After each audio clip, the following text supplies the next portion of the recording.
This video is brought to you by AKSIAS. नमस्कार दोस्तों, मेरा नाम रवि कुमार है। मेरी रैंक 84 आई थी इस साल के सिविल सर्विस एग्जामिनेशन में और मेरा ऑप्शनल ज्योग्राफी था।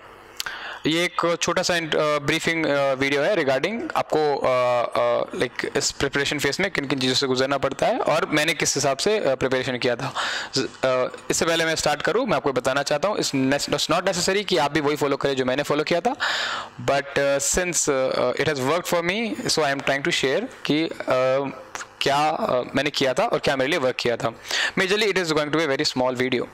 सो सिविल सर्विसेज जो एग्जामिनेशंस होती हैं उसके 3 स्टेजेस होते हैं, 3 स्टेजेस।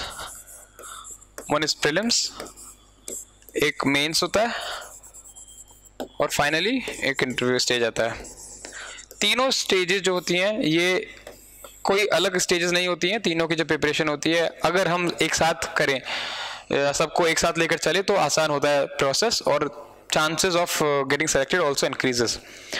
कैसे कर सकते हैं हम ये? सबसे पहले तो कुछ बेसिक सोर्स हमें इन तीनों स्टेजेस के लिए हमारे पास कुछ एक यूपीएससी ने सिलेबस निर्धारित किया हुआ है, तो हम यूपीएससी की साइट पे जा सकते हैं और वहाँ से सिलेबस निकाल सकते हैं।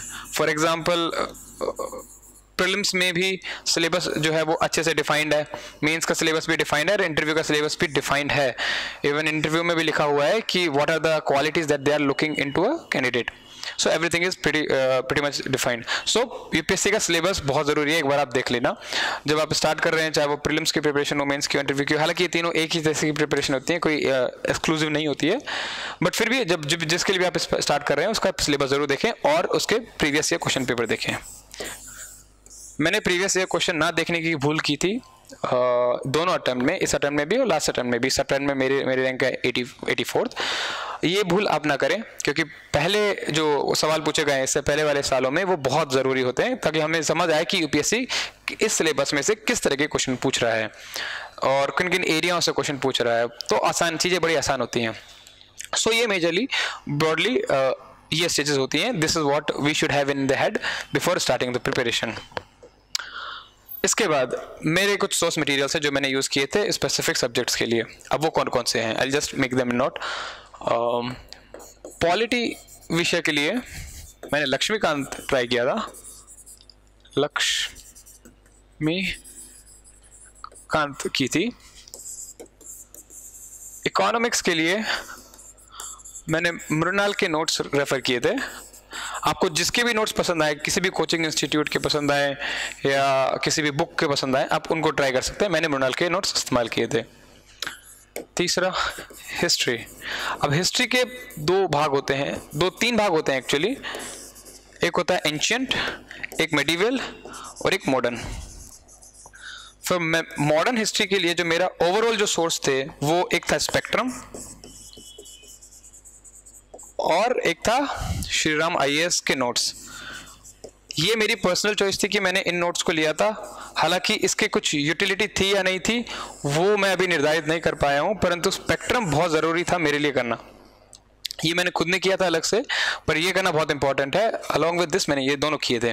तो आपको एक ही बुक भी सफिशिएंट है, ज़रूरी नहीं है कि आपको 2 के 2 सोर्सेज जाने, एक भी सफिशिएंट है।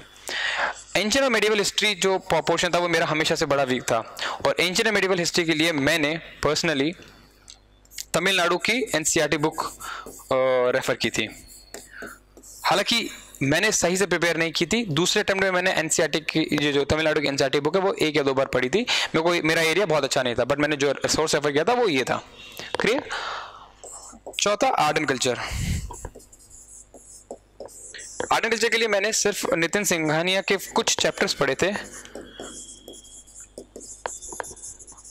सिंघानिया के कुछ चैप्टर्स पढ़े थे। फॉर एग्जांपल पहला चैप्टर पढ़ा था आर्ट एंड आर्किटेक्चर, दूसरा चैप्टर और पेंटिंग के ऊपर चैप्टर पढ़ा था, डांस के ऊपर चैप्टर पढ़ा था और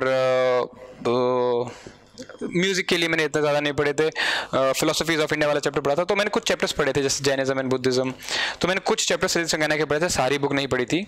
कुछ लोग जिनको ये पसंद नहीं आता वो नितिन सांगवान के नोट्स भी रेफर कर सकते हैं, अगर वो भी पसंद नहीं आते तो अपने कोचिंग मटेरियल के नोट्स इस्तेमाल कर सकते हैं, वगैरह वगैरह वगैरह, राइट। उसके बाद फिफ्थ इज ज्योग्राफी। ज्योग्राफी के लिए मैंने सिर्फ 11th एंड 12th क्लास की एनसीईआरटी रेफर की थी। मैंने ये सिर्फ इसीलिए की थी बिकॉज मेरे पास ज्योग्राफी ऑप्शनल भी था, तो मेरे को इसके अलावा कोई और किताब रेफर करने की ज़रूरत नहीं थी, क्योंकि मेरे पास मैं ऑलरेडी ऑप्शनल पढ़ रहा था, मेरे अच्छी खासी नॉलेज रहती, उसमें अच्छी खासी इन्फॉर्मेशन रहती है। बट फॉर दोज पीपल जो नहीं करते हैं, उनके अगर इसके अलावा भी कुछ करना चाहते हैं तो 2 सोर्सेज में रिकमेंड कर सकता हूँ। एक है जीसी लियोन और लियोंग करके कुछ नाम आता है, या तो इसके आप ट्राई कर सकते हैं, या एक राज तनल के वीडियोज़ अवेलेबल हैं ऑनलाइन, आप वो ट्राई कर सकते हैं। अगर आपको इसके अलावा अगर आप कुछ कोचिंग मटेरियल यूज़ करने हैं, आप कोचिंग मटेरियल यूज़ कीजिए, आप जिसके साथ भी कंफर्टेबल है आप वो यूज़ कर सकते हैं। एनसीईआरटी इज़ वेरी गुड, अगर आप एनसीईआरटी कवर करते हैं तो मेरे हिसाब से बहुत अच्छी बात है, और इसके अलावा आप कोई भी एक सोर्स जो आपको लगता है वो आप यूज़ कर सकते हैं। 6th is Shankar IAS, sorry environment, actually ये एनवायरनमेंट के लिए शंकर IAS मैंने बुक यूज़ किया था। हालांकि मुझे ये बुक पर्सनली उतनी पसंद नहीं आती है, पर फिर भी मैंने क्योंकि ये इस्तेमाल किया था तो मैं आपको ये बता रहा हूँ फॉर एनवायरनमेंट। इसके अलावा भी अच्छे अच्छे मटेरियल्स अवेलेबल हैं इन द मार्केट, और if there are in your, अगर आपके कोचिंग मटेरियल में मटेरियल्स अवेलेबल है then definitely try to do them, ठीक है। बट हाँ, अगर आपके पास कुछ नहीं है, शंकर IAS कर लीजिए, कम से कम कुछ नहीं से कुछ बेहतर होगा, तो this is going to be one of those things, ठीक है। Then usually people ask what did they do for the I do for the current affair. For current affair मैंने क्या किया था, मैंने एक टेस्ट सीरीज थी जिससे अगर आपका करना है तो कोई भी एक कोचिंग इंस्टीट्यूट का मंथली उठा लीजिए, वो चाहे ये इंस्टीट्यूट हो चाहे कोई और इंस्टीट्यूट हो, किसी भी एक का मंथली मटेरियल उठा लीजिए और उनको एटलीस्ट 1 साल, at least 1 year before the exam वाला एरिया कवर कर लें। इससे अगर आप पीछे जाएंगे, अगर आप 2 साल का अगर कवर करने की कोशिश करेंगे तो things will be a little, इतने ज़्यादा रिवार्ड नहीं मिलेगा, things will be little less remunerative, तो कॉस्ट टू बेनिफिट रेशियो कम हो जाता है। बट एटलीस्ट 1 साल का करें, अगर आपके पास उसके बाद भी समय है तो आप 2 साल का 3 साल का कर सकते हैं आपके अपनी इच्छा के अनुसार। आजकल तो कई सारे जो काफ़ी सारे compilation of current affairs, I think it is very clear now.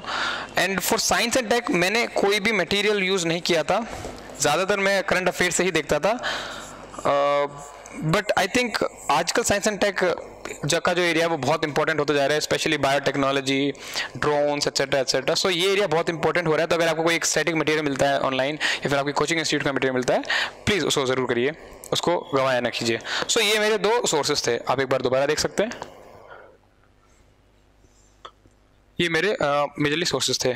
अब थोड़ा बात आते हैं कि मैंने कुछ इनमें क्या किया था, इन अलग अलग स्टेजेस में क्या किया था। मेरे सोर्सेज जो थे, मैंने सबसे पहले अपने उन सोर्सेज को बदला नहीं।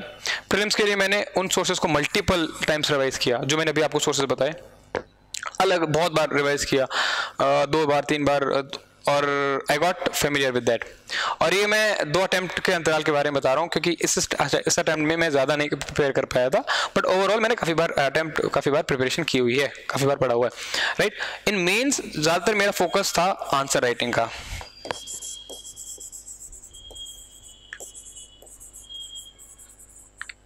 Answer writing becomes very very important mains में। भले ही आप GS1, GS2, GS3, 4 या फिर एसए या फिर आप ऑप्शनल की बात करते हैं, इन सब के लिए आंसर राइटिंग बहुत इंपॉर्टेंट हो जाती है। तो इसलिए ज़रूरी होता है कि आप एक टेस्ट सीरीज ज्वाइन कर लें। अगर आप टेस्ट सीरीज ज्वाइन नहीं कर सकते हैं तो भी आप कुछ क्वेश्चंस लिख सकते हैं और आप उनको एवेल्युएट करा सकते हैं किसी से भी, किसी अपने दोस्त से, मित्र से, एटसेट्रा एटसेट्रा। बट मान लेते हैं कि आप वो भी नहीं करा सकते, तो अपने आंसर्स को टॉपर्स के आंसर से आप कंपेयर कर सकते हैं। ऐसे करके आपको एटलीस्ट आंसर राइटिंग की प्रैक्टिस होनी चाहिए, which will become very helpful in mains preparation. Alright, तो मेंस में मेजरली ये पूरा खेल जो है वो आंसर राइटिंग का है। मैं आंसर राइटिंग के ऊपर एक थोड़ा सा कुछ और बता दूंगा by the end. Interview preparation जो होती है ये बहुत ही इंटरेस्टिंग प्रिपरेशन फेज होता है इंटरव्यू। इंटरव्यू में आपको आपकी पर्सनैलिटी, आपके ट्रेड्स के बारे में पढ़ना होता है कि आपको ये चीज़ क्यों चाहिए, आपको समझना होता है, रियलाइज करना होता है कि आप why do you want to become an IAS officer, what are the areas you want to work as an IAS officer, etcetera etcetera. So all those areas will be covered in your interview. और इसमें major जो area आता है वो आता है how will you present your answers. और interview की कुछ चैलेंजेस अलग होते हैं. अगर आप बहुत जेन्युइन हो तो आपको प्रॉब्लम नहीं आएगा. अगर आप जेन्युइन हो और आप अपने दिल की बात बता रहे हो और वो एक अच्छे एथिकल लॉजिकल लाइन पे है तो आपको प्रॉब्लम नहीं आएगा. ठीक है. हो सकता है कि आपको कुछ आर्टिकुलेशन ऑफ आंसर में प्रॉब्लम आए, क्योंकि अगर हम कोई आंसर लिखते हैं और कोई आंसर बोलते हैं उसमें रात दिन का अंतर होता है. हो सकता है कि आर्टिकुलेशन में प्रॉब्लम आए. ये आर्टिकुलेशन की प्रॉब्लम जो है, अगर आप आज से ही या अभी से ही या आप किस जिंदगी के कभी भी मोड़ पे अगर आप स्टार्ट करते हैं अच्छा करना, 1-1.5 महीने में आप बहुत अच्छे हो सकते हो. तो आप प्रिपेयर कर सकते हो आर्टिकुलेशन में. तो अगर कोई मुझसे पूछता है कि मैं IAS क्यों बनना चाहता हूँ, तो अगर मैं इसको अच्छे से आर्टिकुलेट करके बोलूंगा तो सामने वाले सुनने वाले को भी अच्छा लगेगा. The examiner will give me more marks. Right. Articulation is one of those things. तीसरा, इसमें जो एरियाज कवर होते हैं they are more on personality side. Personality side कि मुझे ये पसंद क्यों है, मेरे रोल मॉडल्स क्या हैं, और मैं कौन से कॉलेज से पढ़ा, उस कॉलेज में क्या क्या मैंने सीखा, एटसेट्रा एटसेट्रा. और थोड़ा करंट अफेयर साइड होते हैं. थोड़ा पोर्शन स्टैटिक का भी आता है. तो मेजरली वट एवर आप जो भी पढ़ते हैं, what ever you study in all these books, that also can be covered. And if you have all the information from these books, अगर आपको इन सबसे इन्फॉर्मेशन है तो आप उसमें कॉन्फिडेंट रहते हैं, इस एरिया में कॉन्फिडेंट रहते हैं, इस एरिया में कॉन्फिडेंट रहते हैं, और आपकी पर्सनैलिटी में भी कॉन्फिडेंस झलकता है. तो आपको दिख रहा होगा कि एक्चुअली सारी की सारी प्रिपरेशन ही बहुत ही इंटीग्रेटेड है. तो कोई भी एक स्टेज दूसरे स्टेज से एक्सक्लूसिवली अलग नहीं है. तो कोशिश करिए कि ये एरिया अच्छा हो आपका. ठीक है, ये एरिया बहुत अच्छा हो आपका. सो this is about interview. Majorly ये अबाउट इंटरव्यू है. और इंटरव्यू के बारे में अगर जानना चाहता है तो मैं आपको बता सकता हूँ. 5 मेंबर्स होते हैं इंटरव्यू पैनल में.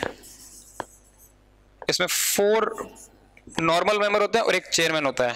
तो 4 पैनल मेंबर बोलते हैं और एक को चेयरमैन बोलते हैं. ये पांचों के पांचों अलग अलग करके आपसे सवाल पूछते हैं. कोई साइकोलॉजिस्ट वगैरह तो मैंने आज तक देखा नहीं. मैंने 2 इंटरव्यू दिए हैं और दोनों इंटरव्यू में, या मैंने जिनके साथ भी मैंने इंटरव्यूज, जो भी मेरे दोस्त से, उन्होंने कभी भी साइकोलॉजिस्ट वगैरह का कोई जिक्र नहीं किया. तो मेरे ख्याल से ये सब के सब इनफ अटेंटिव होते हैं कि वो आपके स्टेट ऑफ माइंड को पढ़ सकते हैं कि ये बच्चा कब स्ट्रेस में ले रहा है, एटसेट्रा एटसेट्रा. तो they need not to be for psychologist. They all 5 people ask you the questions and chairman is the one who starts the interview. Okay, so this is all about the interview. Finally I would like to talk about answer writing. देखिए, answer writing बहुत important इसलिए बन जाता है क्योंकि at the end of the day आपकी जो rank है वो आंसर राइटिंग और इंटरव्यू से मिलकर बनती है. सॉरी, मेंस और इंटरव्यू से मिलकर बनती है. मेंस आपका होता है 1750, आई फॉरगॉट, 225, 1750 मार्क्स का ये आपका मेंस होता है. और आपका इंटरव्यू जो है वो होता है 275 मार्क्स का. सो इतना बड़ा एरिया आपका आंसर राइटिंग पे डिपेंड करता है. तो आंसर राइटिंग करना बहुत ज़्यादा इंपॉर्टेंट है आपका. तो अगर आप देखें तो इन दोनों से मिलकर अगर रैंक बनती है तो रैंक का मेजर पोर्शन यहाँ से आता है. फॉर एग्जांपल, इस बार मेरे जो मेंस में जो नंबर हैं वो 827 हैं, आई थिंक. हाँ, 827 है. जबकि इंटरव्यू में मेरे मार्क्स मात्र 172 हैं, सॉरी 62 हैं, जो शायद से ठीक है, बट उतने नहीं है जितने होने चाहिए थे. जितना मुझे लगता है उतने नहीं है. तो मेरे मेंस ने मुझे बचा लिया और तब जाके रैंक 84 आया. तो मेंस वेरी इंपॉर्टेंट होता है. This is pretty much sure. I think pretty much it has to be pretty much clear. So what to do in doing answer writing? See, in answer writing the major thing that we do is in any answer we have introduction, body, conclusion. Now everyone knows about it. So what to do, how to do it good, right? मेरे 2-3 सुझाव हैं आप कैसे कर सकते हैं. पहला सुझाव ये है कि आप टॉपर्स के आंसर कॉपी उठाइए. ठीक है, टॉपर्स की कॉपी उठाइए और देखिए कि उन्होंने कैसे एक आंसर को एड्रेस किया है, कौन कौन से एरियाज एड्रेस किए हैं. और आप कॉपी ट्राई करिए कि उनको कॉपी कर लें. ट्राई करिए कि इस स्टाइल को कॉपी कर लें, क्योंकि वो काफ़ी अच्छी स्टाइल है, काफ़ी टेस्टेड स्टाइल है और वो नंबर देती है. ठीक है. दूसरी चीज़, अपने आंसर को थोड़ा डायनामिक बनाने के लिए आंसर में थोड़े diagrams, flow chart point wise ये इंट्रोड्यूस करना थोड़ा ज़रूरी है। ज़रूरी नहीं है कि आपको हर क्वेश्चन में ही डायग्राम बनाना है, फ्लो चार्ट बनाना है, पॉइंट्स में लिखना है। अगर आप कंफर्टेबल नहीं है डायग्राम बनाने के लिए तो सब में मत बनाइए, बट ज़रूरी ये है कि आप थोड़े आंसर्स को थोड़ा एक प्रेजेंटेबल फॉर्मेट में लिखें, और ये एक अच्छा तरीका है to make your answers presentable. ठीक है, इससे आंसर्स अच्छे दिखते भी हैं। तीसरा एक इम्पॉर्टेंट पॉइंट है, अपने आंसर्स में एग्जाम्पल्स लिखना ना भूलें। आजकल जनरल आंसर्स को नंबर उतने नहीं मिल रहे हैं जितने मिलने चाहिए, तो अपने आंसर्स में कभी एग्जाम्पल लिखना ना भूलिए, कृपया करके ना भूलिए। ठीक है, और फाइनल जो बहुत इंपॉर्टेंट है, अपना पेपर जरूर कंप्लीट करें। पेपर कंप्लीट करना बहुत ज़्यादा मुश्किल है, बट इम्पॉसिबल नहीं है। 3 घंटे में 20 क्वेश्चन लिखने हैं। अगर आप मेजर टाइमलाइन से जाते हैं तो देखें, अगर हम 20 क्वेश्चंस हैं तो इसमें एक 10 क्वेश्चंस और 10 क्वेश्चंस जो है वो है 10 मार्कर्स और 15 मार्कर्स। तो अगर मैं रफली बात करूं, क्योंकि हमें 10 मार्कर क्वेश्चंस में 150 वर्ड्स लिखने होते हैं और इसमें 250 वर्ड्स लिखने होते हैं, तो मैं अगर जनरलाइज तरीके से बात करूं, एक एवरेज तरीके से बात करूं, तो अराउंड 7.5 मिनट आप हर क्वेश्चन को दे सकते हैं जो 10 मार्कर का होता है, और अराउंड 10.5 मिनट्स आप 15 मार्कर्स को दे सकते हैं। ये करना बहुत मुश्किल है, ये कोई भी इंसान एग्जैक्टली नहीं कर सकता, क्योंकि इट्स इम्पॉसिबल कि कोई एक इंसान इतना परफेक्ट हो कि वो हर क्वेश्चन को 7.5, हर क्वेश्चन को 10.5 में कर रहा है। तो किसी क्वेश्चन में आप 8 मिनट लगाओगे, 9 मिनट लगाओगे। तो जब भी आप ऐसा करते हो तो कोशिश करना कि आप ये जो आप एक्स्ट्रा टाइम ले रहे हो, इसको आप इसकी भरपाई आप कहीं दूसरे क्वेश्चंस में करो। तो किसी क्वेश्चन में आप 6 मिनट में कर रहे हो, किसी क्वेश्चन को आप 6.5 मिनट में भी कर रहे हो, ताकि ओवरऑल करते करते धीरे धीरे फाइनली 20 क्वेश्चन 3 घंटे के अंदर हो जाएं। अगर आपने ये कर लिया और अगर आपने एक डिसेंट लेवल ऑफ आंसर लिखा है, तो यकीन मानिए मुझे पर्सनली लगता है कि आपका एटलीस्ट इंटरव्यू कॉल आ जाएगा, क्योंकि ये बहुत इंपॉर्टेंट है और ये सफिशिएंट भी है इन केस कि अगर आपने बहुत अच्छे से लिखा है तो। ठीक है, ज़्यादा आउट ऑफ द ब्लू करने की जरूरत नहीं है। Try to complete all these things and try to make your answer a little better, उसमें भी काम चल जाएगा।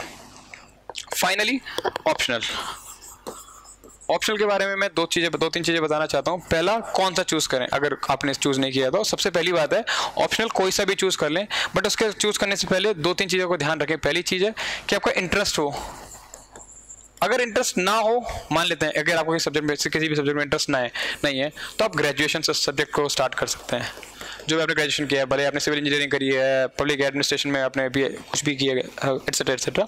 मान लेते हैं अगर आपका ग्रेजुएशन सब्जेक्ट भी नहीं है, तो आप जाइए रिम्यूनरेटिव सब्जेक्ट की तरफ। जो सब्जेक्ट बढ़िया नंबर दे रहा है, जिस सब्जेक्ट में नंबर अच्छे आ रहे हैं, जिस सब्जेक्ट का सिलेबस कंसाइज है, जिस सब्जेक्ट के लिए आपके पास टेस्ट सीरीज अवेलेबल है और मटेरियल अवेलेबल है मार्केट में, आप उसको ट्राई करिए। बहुत इंपॉर्टेंट है, क्योंकि ऑप्शनल का जो सिलेक्शन होता है वो बहुत इंपॉर्टेंट होता है।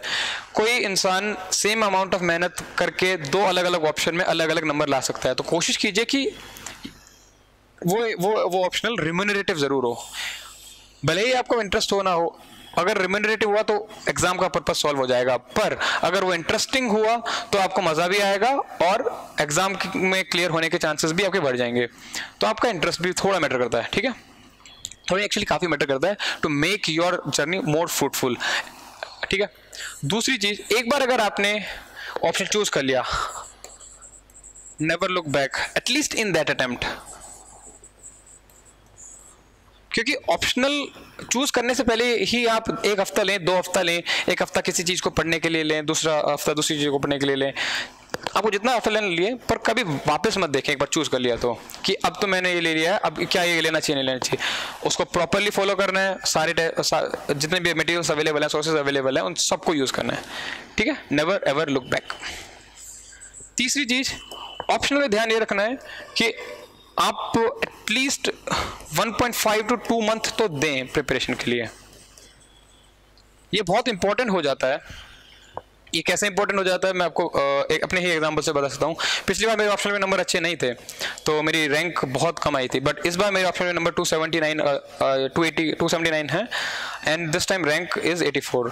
सो ऑप्शनल ने बहुत बिगाड़ा या बनाया हुआ है खेल काफ़ी सारे कैंडिडेट्स का। तो कोशिश कीजिए कि एटलीस्ट इतना टाइम दे दें, इसके साथ इतना ना खेलें। अगर आपके पास और एक्स्ट्रा समय है तो आप 3 महीने भी दे सकते हैं, नॉट प्लस, एक्चुअली एक महीना और दे सकते हैं, 3 महीने कर सकते हैं। अगर थोड़ा कम समय है और आपके पास मटेरियल अच्छा अवेलेबल है और आपको लगता है कि आप अच्छे जल्दी से कवर अप कर पा रहे हैं, तो 1.5 या फिर 1 मंथ के आसपास दे दें, बट टाइम जरूर दें और कंफर्टेबल हो जाएं। और इसकी एक अलग से टेस्ट, थोड़े से टेस्ट लिख लें, या फिर इसके एटलीस्ट प्रीवियस ईयर क्वेश्चंस तो देख लें, प्रीवियस ईयर क्वेश्चंस देख लें और टेस्ट सीरीज ले लें। ये एक सेफर तरीका है, सेफर तरीका है कि आप प्रिपेयर कर लें। आई थिंक मैं बहुत ज़्यादा क्लियर हूँ इसमें कुछ गड़बड़ नहीं कर रहा। और एक और चीज़, जब आप ऑप्शनल करते हैं तो आप ऑप्शनल जब आप करते हैं तो इसका सिलेबस जो है बहुत अच्छे से डिफाइंड है यूपीएससी द्वारा। सिलेबस में टॉपिक्स लिखे हुए हैं और उन टॉपिक्स के सब टॉपिक्स लिखे हुए हैं, तो हर सब टॉपिक के ऊपर आपके पास मेजरली कुछ ना कुछ कंटेंट अवेलेबल होना चाहिए, जस्ट सो दैट कि अगर कोई भी टॉपिक आ जाता है तो आप उसको लिख पाएँ, उसको एड्रेस कर पाएँ। मान लेते हैं कि आपके पास इतना समय नहीं है, तो एटलीस्ट 70%, 80%, 85% उतना सिलेबस तो कवर करना ही चाहिए, ताकि आपके पास ज़्यादा दिक्कत ना आए और आप आंसर्स लिख सको। और finally I am saying test series या फिर क्वेश्चंस राइटिंग की प्रैक्टिस और प्रीवियस ईयर क्वेश्चन ज़रूर देखें। मैंने प्रीवियस ईयर क्वेश्चंस नहीं देखे थे, इसका खामियाजा मुझे अभी भी भुगतना पड़ा। मेरे थोड़े कम नंबर रहे, 200 से के आसपास ही नंबर आए, 300 क्रॉस हो सकते थे अगर मैं थोड़ा बहुत देख लेता कैसे क्वेश्चन आते हैं। ये गलती आप ना करें। और majorly this is how UPSC can be approached, जो मैंने किया था। उम्मीद करता हूँ आपको समझ आया हो इस सब स्लाइड्स में। और थैंक यू वेरी मच, आपका बहुत बहुत अभिनंदन, शुक्रिया। This video is brought to you by AKSIAS.